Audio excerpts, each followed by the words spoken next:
Well, hello all. So, quite a lot of things have been going on. We have the Nordstrom's pipeline that was destroyed or sabotaged underneath the ocean, and that just shows you how vulnerable pipelines are in a war situation.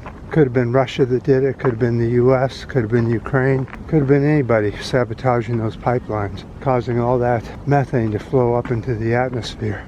Many environmentalists are saying that's not going to help things any by having all that methane spewing into the air. And then we had a huge hurricane hit Florida in a very unusual place. And more situations are getting worse and worse as time goes on. We're really headed towards an ugly place. Whether it's war or whether it's environmental disasters, more and more of those are coming too. And yet people seem to think it's time to say there's no such thing as global climate change, which is silly because all the science shows that there is such thing as global climate change. Let's go right up here and do a video.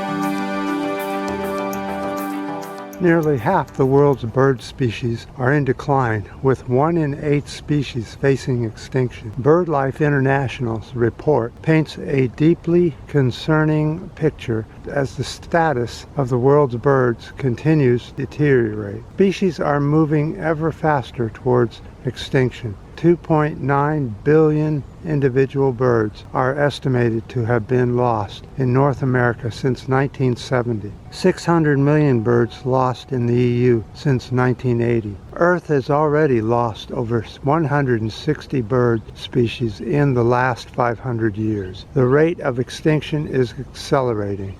One of the main reasons for bird extinction is loss of habitat. Another reason is poisoning by agriculture threatened 73% of bird species. In the EU, 50% of the species have declined because of farming agriculture poisoning. Birds tell us about the health of our nation's environment. We ignore their message at our own peril.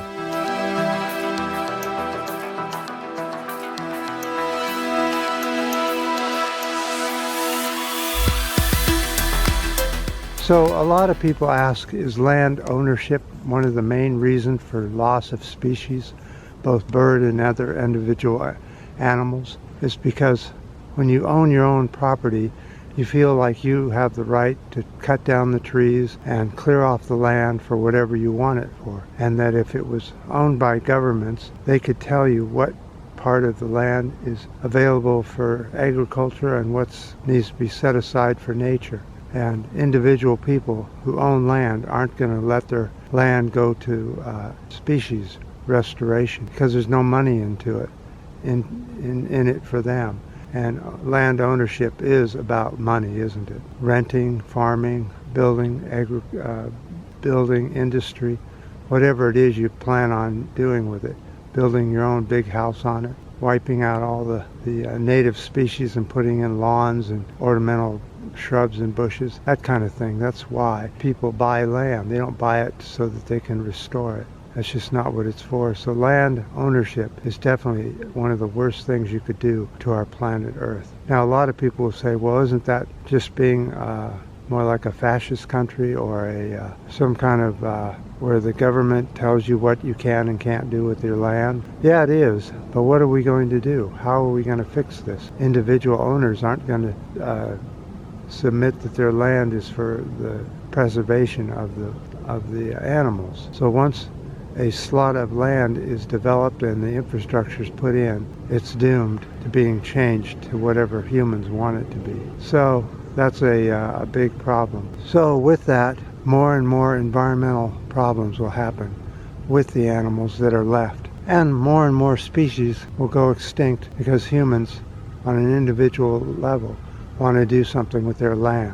They don't mean to wipe out the animals, but it just happens because they cut down the trees, they put in the lawns, they take out all the native vegetation that was there before. Very few places keep native vegetation in place, such as in Florida, where 50% of the palm species of trees and shrubs are now becoming extinct because of the ever-ending migration of humans into the interior of Florida. So we're destined and bound to lose species of palms all over the world as they cut them down for their own use and they clear the land. But land clearing is definitely a big problem when it goes to species restoration. So any of your comments down below in the comment section would be appreciated. Your ups and your new subscribers. And until next time.